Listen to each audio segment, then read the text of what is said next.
ഇപ്പം ലുക്മാനൊക്കെ ഇപ്പം പഠിച്ചത് നേർ വിപരീതമായിട്ടുള്ള രീതിയിലാണ് സിനിമയിലേക്ക് എത്തുന്നത്.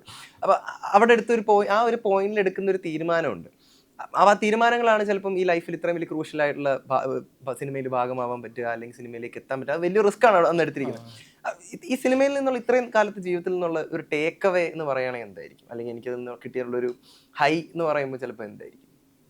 ഇത്രയും കാലം എനിക്ക് അതേ പ്രായം ഇല്ല, ഞാൻ പറയല്ല സിനിമയിൽ സിനിമയിൽ അങ്ങനെ ടേക്ക് അവേ എന്ന് പറഞ്ഞിട്ട് അങ്ങനെ എടുക്കാനൊന്നും അറിയില്ല. ഞാനിപ്പോഴും എൻ്റെ ഒരു മനസ്സിൽ ആസ് ആൻ ആക്ടർ ഞാനിപ്പോഴും തുടങ്ങിയിട്ടുള്ളൂ. ഇൻ ദ സെൻസ് സിനിമയിലൊരു വലിയ കാലയളവല്ല 10 വർഷം അല്ലെങ്കിൽ 8 വർഷം എന്ന് പറഞ്ഞു.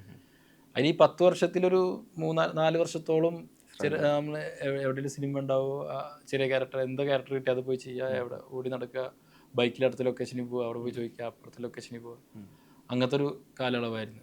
ബാക്കിയൊക്കെ പിന്നെ ഇങ്ങനെ മെല്ലെ ഞാൻ എപ്പോഴും പെട്ടെന്നൊരു സിനിമയിൽ വന്നിട്ട് അങ്ങനെ ഒരു ഇത് വന്നതല്ല. ഇൻ ദ സെൻസ് ഓരോ സിനിമ ചെയ്ത് ഇങ്ങനെ ഗ്രാജുവലിയാണ് എനിക്കിങ്ങനെ ക്യാരക്ടേഴ്സ് കിട്ടി വന്നത്. പക്ഷെ അതെനിക്ക് സത്യത്തിലൊരു ഗുണമാണ്. അതെനിക്ക് തന്നെ എന്നെ വളർത്തിയെടുക്കാനും എൻ്റെ മനസ്സിൽ എൻ്റെ ഉള്ളിലിട്ടിട്ട് തന്നെ ഒന്ന് റെഡിയാക്കി എടുക്കാനൊക്കെ എനിക്ക് സമയം കിട്ടി. പ്രേക്ഷകർ അതിനുള്ളൊരു സമയം തന്നെ എനിക്ക് അവർ ക്ഷമിച്ച് നീ വാ അത് ശരിയാക്കിക്കോളും, അടുത്തേക്ക് ശരിയാക്കിക്കോളും എന്നുള്ളൊരു എപ്പോഴും അങ്ങനെ ഒരു കൺസെഷൻ എനിക്ക് കിട്ടാറുണ്ട്.